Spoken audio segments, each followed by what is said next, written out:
Okay, so the last thing we're going to talk about today is the preposition de. We've had a little bit of practice with de. We know that it means of or from. Okay, from one of our first questions that we learned, de donde eres? Where are you from? Soy de Wilson. I am from Wilson. So de has three main uses in Spanish that we're going to talk about today. The first one is to show possession or relationship. So this is if we want to say that someone belongs to someone, or if we want to tell you what kind of relationship you have with a person. So to show possession, that would be if we wanted to say it's Miss Martin's car. We could say es el carro de Señorita Martín. If we wanted to say it's Shatik's book, es el libro de Shatik. Okay, and literally in Spanish that would say it's the car of Miss Martin, it's the book of Shatik, but that sounds silly, so we make it conform to a structure that we're more familiar with in English, where we say it is theirs, it belongs to them. If we want to show a relationship, so if we wanted to say they're Alex's friends, we could say son los amigos de Alex. Okay? The friends belong to him. They're the friends of Alex. They're Alex's friends. We could do that with ice cream. That was one of our words we learned. If we're trying to say that someone left their ice cream, we could say it's Ashley's ice cream. Okay? Es el helado de Ashley, to show that it belongs to her. If we wanted to show one more relationship one, if we wanted to say that that's her brother. Okay, es el hermano de ella. Ella. Okay, that's her brother.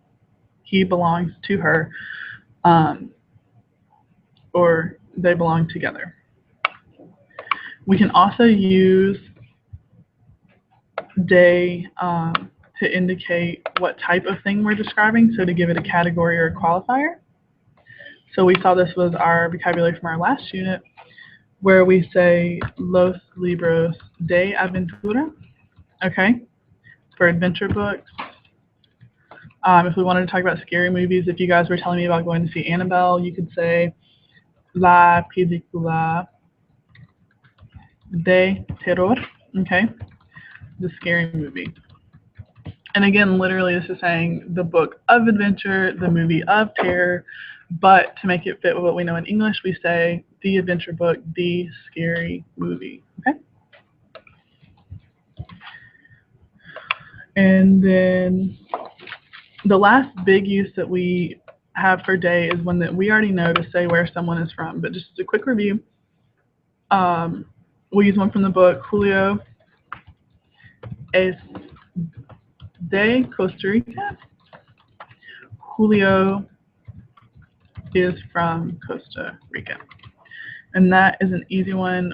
You guys are using that in your 10-question interviews for your benchmark. You're going to do it in your oral interview with me. But just so we're all clear, Julio is from. Okay, this is one where de means from instead of. And then as a grammar note, when de is followed by the definite article el, it makes the contraction del. So we use contractions in English. We use I am is I'm, cannot is can't.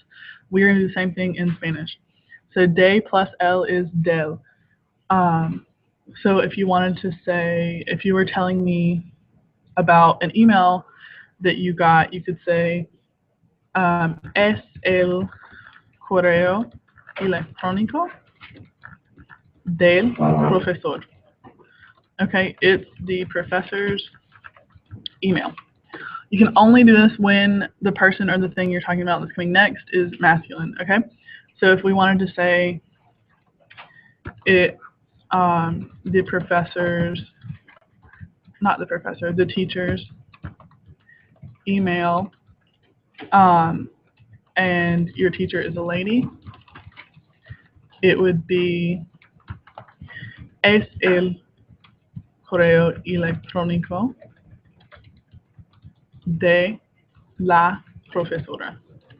Okay, so it only works with de and el. If it's de la, de las, or de los, you're going to leave it as two separate words. But when you have de el, you're going to put the two e's together and make one word, del, del. So another example of this could be es el carro del niño. Okay, it's the boy's car. We're going to do some practice with this. There are a couple of activities in your packet. Just to practice using de in our new ways and to practice using our first contraction. If you have any questions, please ask. That's what I am here for.